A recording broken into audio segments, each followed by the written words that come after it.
Hello friends, स्वागत है आपका उत्तराखंड ऑनलाइन एजुकेशन हब में। तो गाइज, जैसे कि आपको पता है वन दरोगा में आपकी साइंस आनी है। तो वन दरोगा के लिए एक साइंस एमसीक्यू सीरीज रखी हुई है, उसका ये पार्ट 7 है। अगर आपने पिछली वीडियोस नहीं देखी हैं तो गाइज आप चैनल में प्लेलिस्ट बनी हुई है, वहाँ पे जाके देख सकते हैं। और साथ में संडे को गाइज लाइव टेस्ट होता है, उसे भी आप ज्वाइन कर सकते हैं। तो चैनल को सब्सक्राइब कर दीजिए। चलते हैं आज के क्वेश्चन नंबर फर्स्ट पे। तो गाइज क्वेश्चन नंबर फर्स्ट है आज का हमारा, टोटल क्वेश्चन नंबर 61। शुक्राणु के मध्य भाग में पाया जाता है। तो स्पर्म के जो सेंट्रल पार्ट में है उसमें क्या पाया जाता है ये आपको बताना है। माइटोकॉन्ड्रिया, गोल्जी काय, अंतःप्रद्रवी जालिका, एंडोप्लाज्मिक रेटिकुलम या एंजाइम। तो स्पर्म के मिडिल पार्ट में, सेंट्रल पार्ट में गाइज जो पाया जाता है वो क्या पाया जाता है? माइटोकॉन्ड्रिया पाया जाता है। ऑप्शन नंबर ए आपका क्या हो जाएगा? राइट हो जाएगा। ठीक है, जब स्पर्म हमारा फीमेल के अंदर गाइज क्या करता है? एंटर करता है, तो ये माइटोकॉन्ड्रिया जो है उसको क्या करता है? गति प्रदान करता है। ठीक है, मतलब जैसे स्पर्म अंदर जाएगा तो उसको जो ऊर्जा प्रदान करेगा, ठीक है, मूवमेंट के लिए, वो कौन प्रोवाइड करता है? माइटोकॉन्ड्रिया करता है। तो ऑप्शन नंबर ए इसका क्या हो जाएगा गाइज? राइट आंसर हो जाएगा। नेक्स्ट क्वेश्चन है, जल प्रदूषण से उत्पन्न रोग है कैंसर, पेचिस, सिर दर्द या फिर दमा। तो देखिए, जो जल प्रदूषण है, जल प्रदूषण से कौन सा रोग उत्पन्न होता है ये आपको बताना है। तो आपका आंसर क्या हो जाएगा गाइज? जिसका ऑप्शन नंबर बी, पेचिस जो होता है, पेचिस रोग, ये किसकी वजह से होता है? जल प्रदूषण की वजह से। ठीक हो गया, प्रदूषित जल का अगर सेवन कर लिया जाता है तो इसमें क्या होता है गाइज? एंट किसकी वजह से होता है? तो एंट अमीबा, नाम याद रखिएगा, एंट अमीबा हिस्टोलिटिका। ठीक हो गया, एवं सिलेजा, और दूसरा क्या है? सिलेजा। इन दोनों की उपस्थिति के कारण क्या होता है? पेचिस रोग होता है। प्रदूषित जल में ये दोनों चीज़ पाई जाती हैं। नेक्स्ट क्वेश्चन है आपका, पौधों में संसेचन के फलस्वरूप उत्पन्न एकल कोशिका कहलाती है। The single cell produced as a result of impregnation in plants is called.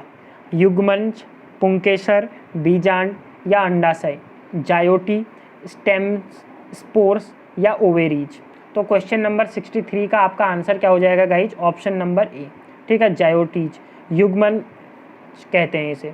Option number A क्या होगा? Right answer. नेक्स्ट क्वेश्चन है, हिमालय की श्रृंखलाओं में उगने वाला औषधीय पादप राउवाल्फिया वोमिटोरिया में रसायन रर्सेपाइन की सांद्रता एवं क्षमता में विविधता दर्शाता है। यह उदाहरण है जाति विविधता का, पारिस्थितिकी विविधता का, आनुवांशिक विविधता का, या उपरोक्त में से कोई नहीं। अब देखिए गाइज, यहाँ पर बात किसकी हो रही है? जैव विविधता की। ठीक हो गया, रसायन रर्सेपाइन की सांद्रता एवं क्षमता में विविधता को दर्शाता है। तो क्या होता है, जब जैव विविधता पाई जाती है आपकी, तो जैव विविधता में क्या होता है? अलग अलग टाइप के स्पीसीज आपके क्या करते हैं? निवास करते हैं उसी में। तो ये जो एग्जाम्पल है ये आपका क्या है? आनुवांशिक विविधता का। ठीक हो गया, क्योंकि ये क्या है? आनुवांशिक विविधता। ऑप्शन नंबर सी इसका क्या हो जाएगा? राइट आंसर हो जाएगा। नेक्स्ट क्वेश्चन है, पारिस्थितिकी विविधता, ठीक है, ecological diversity is found as the community level and these are 3 types, choose the right match for ecological diversity. मतलब क्या कह रहा है कि पारिस्थितिक विविधता जो होती है वो 3 टाइप की होती है। अब हमें कौन सी बतानी है? सामुदायिक स्तर पर पाई जाने वाली विविधता कौन सी होती है ये आपको बताना है। अल्फा, बीटा विविधता, गामा विविधता, या इनमें से कोई नहीं। तो याद रखिएगा, अगर आपसे पूछे इकोलॉजिकल डाइवर्सिटी जो होती है वो कितने टाइप की होती है, तो 3, एक होती है अल्फा, दूसरी बीटा, और तीसरी क्या हो गई? गामा। जो अल्फा डाइवर्सिटी होती है गाइज, ये क्या पाई जाती है? समान समुदाय में होती है। ठीक हो गया, समान समुदाय में, मतलब एक ही टाइप के जो स्पीसीज होंगे उनके बीच में जो इकोलॉजिकल डाइवर्सिटी पाई जाएगी वो क्या कहलाएगी? अल्फा। बीटा क्या होती है? ये अलग अलग समुदायों में पाई जाएगी। ठीक है, डिफरेंट टाइप ऑफ समुदायों में जो पाई जाती है वो आपकी बीटा इकोलॉजिकल डाइवर्सिटी कहलाती है। गामा की बात करें गाइज, तो गामा क्या होती है? ये सामुदायिक स्तर पर, या कह सकते हो पूरे भौगोलिक क्षेत्र पर पाई जाती है। ठीक हो गया, तो अब हमसे क्या पूछा था देखिए, हमसे क्या पूछा था, सामुदायिक स्तर पर, तो सामुदायिक स्तर पर है, कम्युनिटी लेवल पर तो क्या हो जाएगा, समान भी पाई जाएंगे और विभिन्न भी पाए जाएंगे ना, तो आपका आंसर क्या हो जाएगा, गामा विविधता। अगर आपसे पूछता सेम स्पीसीज तो आप अल्फा बोलते, अगर आपसे पूछता different different type of species तब आप बीटा बोलते। ठीक हो गया। चलते हैं नेक्स्ट क्वेश्चन पे। नेक्स्ट क्वेश्चन है, प्राथमिक पुंबी बीजाणु जनन कोशिकाएं निर्माण करती हैं, लघु बीजाणु मात्र कोशिकाओं का, प्रपुसु कोशिकाओं का, टैपिटम की बाह्य कोशिकाओं का, दीर्घ बीजाणु मात्र कोशिकाओं का। आपने देखा होगा गाइस, जो बायोलॉजी है उसकी हिंदी टर्म्स काफ़ी डिफरेंट होती हैं, ठीक है, तो एक बार इंग्लिश टर्म्स पे ज़्यादा ध्यान दीजिएगा क्योंकि वो पूछ भी सकता है डायरेक्टली इंग्लिश में। तो आपसे क्या बोल रहा है, देखिए, प्राइमरली हाइपोलर्जेनिक सेल्स की फॉर्म होती है कैसे। ठीक हो गया, मिनिएचर मैटरनल सेल से, प्राइमोर्डियल सेल से, टैप्टम एक्स्ट्रा सेलुलर स्पेस से, या लॉन्ग स्पोर मैटरनल सेल से। तो गाइज आपका आंसर क्या हो जाएगा, मिनिएचर मैटरनल सेल से इसका क्या करती है, निर्माण करती है। ठीक हो गया, लघु बीजाणु मात्र कोशिकाओं से, तो ऑप्शन नंबर ए इसका क्या हो जाएगा, राइट आंसर हो जाएगा। ये क्या होती है, जो लघु बीजाणु मात्र कोशिकाएं या अर्धसूत्री विभाजन द्वारा क्या करती है गाइज, अगुणित परागकण या फिर लघु बीजाणु बनाती हैं। जो ये लघु बीजाणु बनाती हैं वो किसके द्वारा बनाई जाती हैं, याद रखिएगा, अर्धसूत्री विभाजन के द्वारा। ठीक हो गया, इंपॉर्टेंट है, ये भी क्वेश्चन पूछ सकता है। पढ़ते हैं नेक्स्ट क्वेश्चन पे। नेक्स्ट क्वेश्चन है, वायु प्रदूषण के निवारण के उपाय हैं। ठीक है, एयर पॉल्यूशन को कैसे कम किया जाए वो आपको बताना है। वाहनों का कम प्रयोग करना, प्रदूषित वायु को उपचारित करना, वृक्षारोपण करना, या उपरोक्त सभी। तो डायरेक्ट आंसर आपको दिख जाएगा ऑप्शन नंबर डी। ठीक है, क्योंकि तीन के तीनों ऑप्शन आपके क्या हैं गाइज, करेक्ट हैं। बढ़ते हैं नेक्स्ट क्वेश्चन पे। नेक्स्ट क्वेश्चन है, निम्न में से कौन सा रोग वायु प्रदूषण द्वारा उत्पन्न नहीं होता है, उत्पन्न नहीं होता है पूछा है, ये याद रखिएगा। ठीक है, श्वास संबंधी विकार, चर्म रोग, नेत्र रोग, या हैजा। तो आपका आंसर क्या हो जाएगा गाइज, हैजा। बाकी के ऊपर के तीनों क्या हैं, ये वायु प्रदूषण की वजह से होते हैं, बट जो हैजा होता है ये आपके प्रदूषित जल की वजह से होता है। ठीक हो गया, किसकी वजह से, प्रदूषित जल।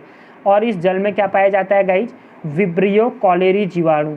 किसकी वजह से, विब्रियो कॉलेरी, याद रखिएगा, ये पूछता है, विब्रियो कॉलेरी जीवाणु की वजह से ये रोग पाया जाता, मतलब होता है। अब बढ़ते हैं नेक्स्ट क्वेश्चन पे।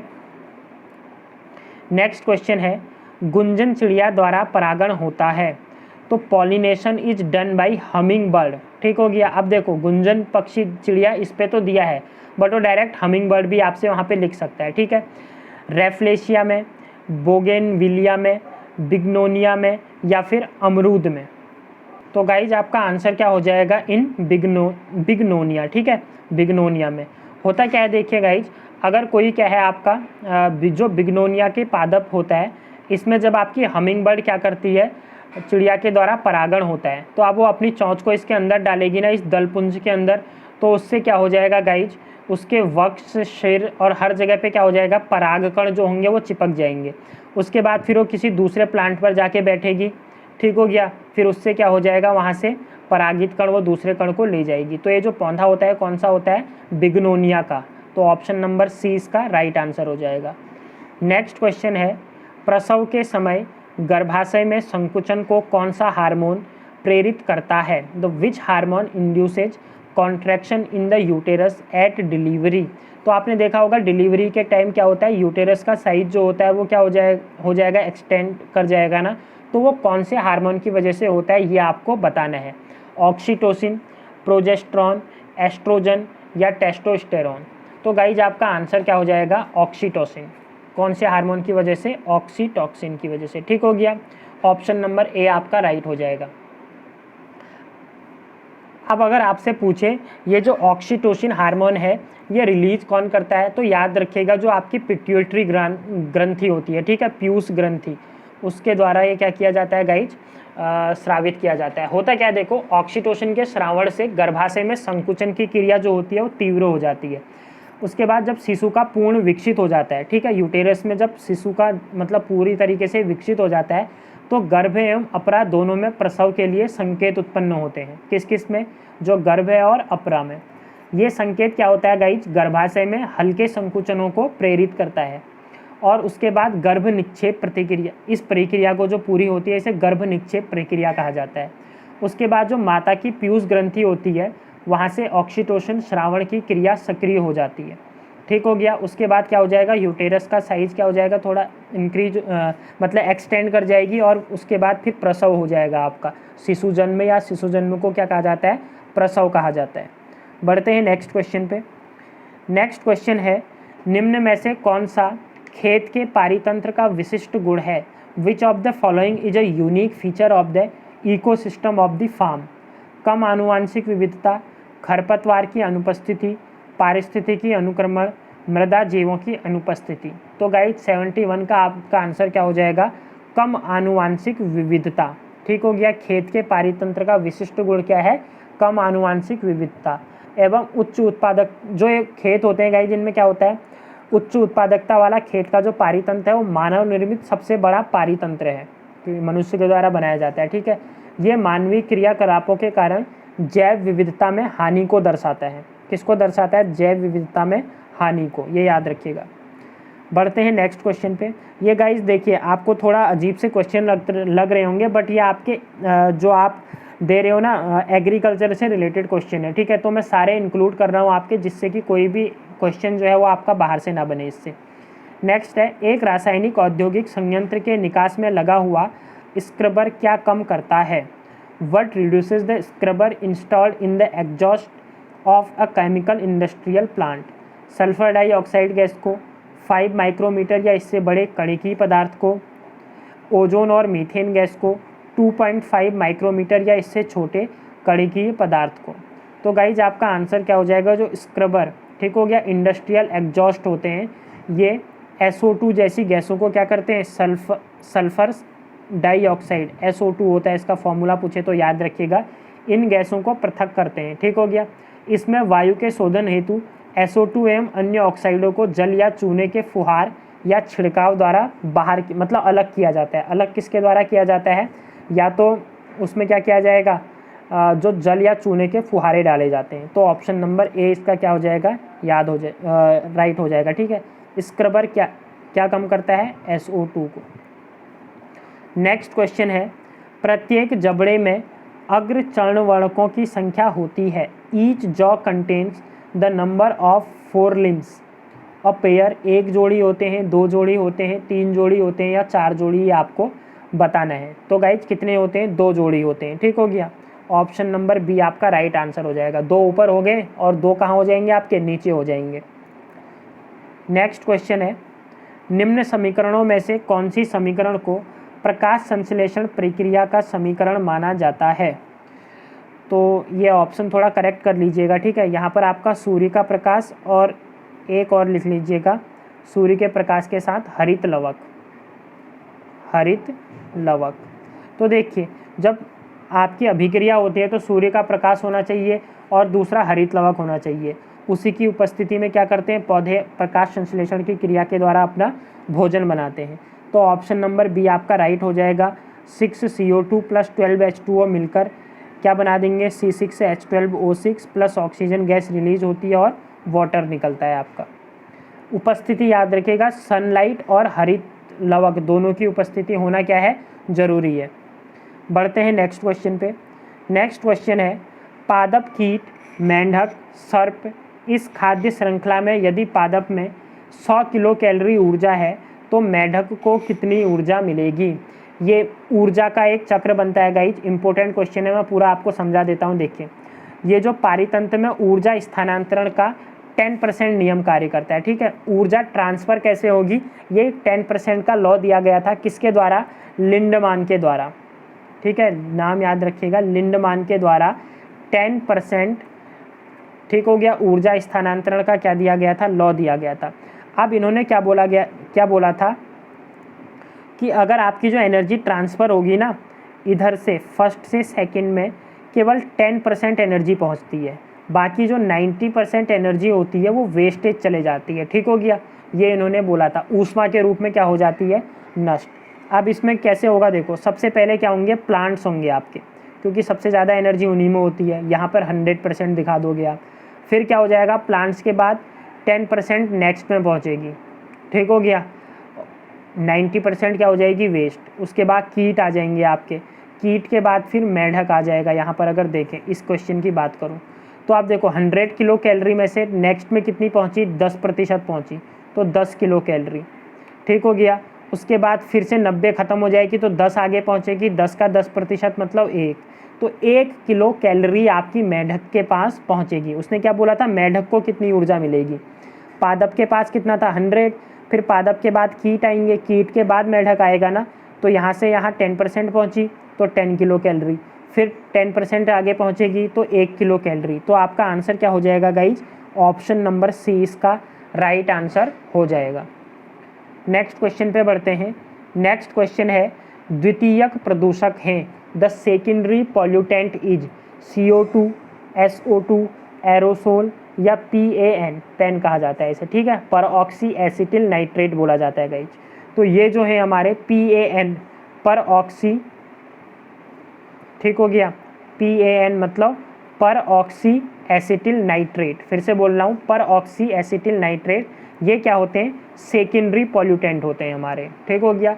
अब जो प्राइमरी पॉल्यूटेंट होते हैं वो क्या होते हैं, जैसे नाइट्रोजन हो गया आपका, उसके बाद नाइट्रोजन के ऑक्साइड, ठीक हो गया, एवं हाइड्रोकार्बन जितने भी हैं आपके ये क्या कहलाते हैं, प्राथमिक प्रदूषण होते हैं। और वातावरण में उपस्थित सामान्य घटक जैसे प्रकाश की UV किरणें, ये सब के सब किस में आ जाएंगे गाइज, पॉल्यूटेंट प्राइमरी में। तो याद रखिएगा PAN जो है सेकेंडरी पॉल्यूटेंट है आपका। नेक्स्ट क्वेश्चन है, जेट विमान या रॉकेट के उड़ान भरने के दौरान उत्पन्न 150 dB या अधिक की उच्च ध्वनि के स्तर के संपर्क में आने पर कौन सी समस्या उत्पन्न हो सकती है। तो बेसिकली क्या बात कर रहा है, 150 dB मतलब ध्वनि प्रदूषण से कौन सा रोग होता है, बहरापन हो सकता है, बिल्कुल सही, कान की झिल्ली फट सकती है, बिल्कुल सही। A और B दोनों, तो दोनों ही ऑप्शन सही हो जाएंगे ना, ऑप्शन नंबर C आपका क्या हो जाएगा गाइस, जिसका राइट आंसर हो जाएगा। अब यहाँ पर DBA क्वेश्चन क्या पूछता है, ध्वनि की तीव्रता किस में मापी जाती है, तो याद रखिएगा डेसिबल में मापी जाती है, ठीक हो गया, DB आपका क्या हो जाएगा, राइट आंसर हो जाएगा। बढ़ते हैं नेक्स्ट क्वेश्चन में, यूरो द्वितीय मानक निर्धारित किए गए थे, तो यूरो सेकंड जो है ये क्या है, किसके लिए मानक निर्धारित किए गए थे, ये आपसे पूछ रहा है। कार्बन की मात्रा के नियंत्रण हेतु, सल्फर की मात्रा के नियंत्रण हेतु, नाइट्रोजन की मात्रा के नियंत्रण हेतु या फास्फोरस की मात्रा के नियंत्रण हेतु। तो गाइज आपका आंसर क्या हो जाएगा, option number B, euro second क्या है, ये सल्फर की मात्रा के नियंत्रण हेतु मानक तैयार किया गया है। अब इसमें होता क्या है, सल्फर की मात्रा जो डीजल है गाइज, ठीक हो गया, डीजल में कितनी होनी चाहिए, 350 ppm होनी चाहिए। और अगर पेट्रोल की बात करें, पेट्रोल में कितनी होनी चाहिए, 150 ppm, ठीक हो गया। और अगर दोनों में बात करें, पेट्रोल एवं डीजल में 42% एरोमेटिक हाइड्रोकार्बन की मात्रा को निर्धारित करता है, ठीक है गाइस। तो याद रखिएगा यूरो सेकंड किससे रिलेटेड है, सल्फर की मात्रा से रिलेटेड है।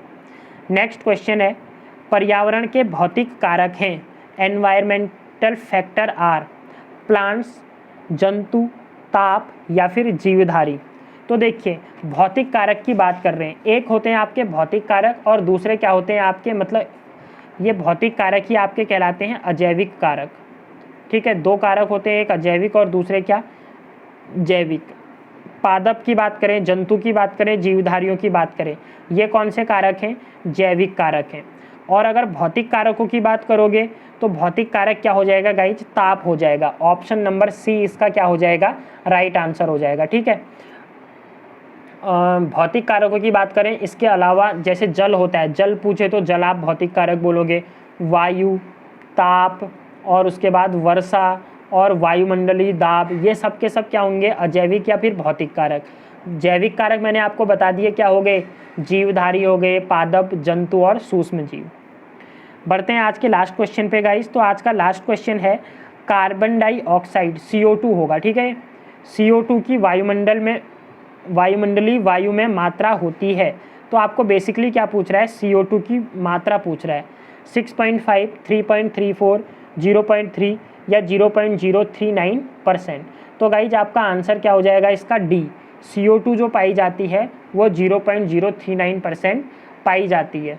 अगर ये वायुमंडल की बात चल रही है, अगर पूछे वायुमंडल में सर्वाधिक कौन सी गैस पाई जाती है तो आपको पता है नाइट्रोजन। कितने प्रतिशत? 70 से 71% तक। ठीक हो गया। फिर उसके बाद ऑक्सीजन पूछे तो ऑक्सीजन आपको पता है कितने प्रतिशत? 21% पाई जाती है। तो गाइज ये थे हमारे आज के 20 क्वेश्चन। आई होप कि आपको वीडियो पसंद आई होगी। अगर गाइज वीडियो पसंद आई तो चैनल को लाइक और सब्सक्राइब कर दीजिए। मैंने आपसे जैसे कि प्रॉमिस किया है 2000 क्वेश्चन कंप्लीट मेरे पास सीरीज है, वो मैं आपको सारे के सारे करवाऊँगा। इसमें आपको कैसे मैंने डिवाइड भी कर दिया है, डेली आपको 20 क्वेश्चन विद एक्सप्लेनेशन दिए जाएंगे।